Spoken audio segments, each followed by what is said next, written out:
you've mentioned that you have ideas and that you have brought them forth to the government. You've got till what, July 29? I mean, January. January 20th, yep. And what would be your top things that you would like to see get done? Well, there was the announcement about the elimination of self-certification of ELDs, but there really hasn't been any teeth put into that. So that's got to be one of the things.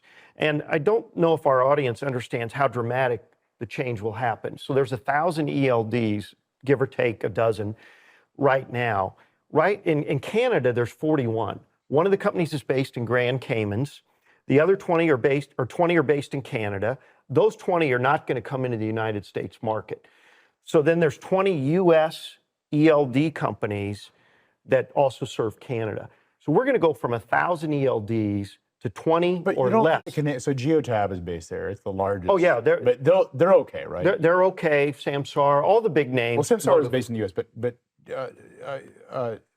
well, I didn't realize based in Canada. Geotab. They got a ton of US customers as is. Got it.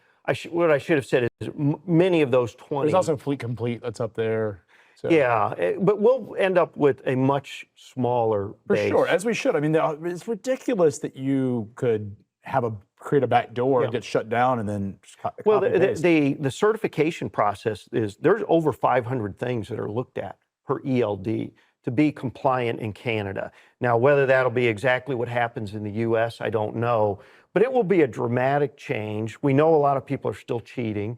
So that, to answer your question, they've got to put more teeth behind that. They've got to put more teeth behind the English language proficiency, fines to the driver, fines to the motor carrier, maybe the freight is possessed by the government. So I'm looking for more teeth. I'm looking for changes to the new entrant program, and there was recently a notice of proposed rulemaking. I'd love to see any new fleet have to undergo a questionnaire of maybe 100 questions or more before they can even get a DOT number. Yeah. Things around maintenance, hours of service, driver skills, on and on.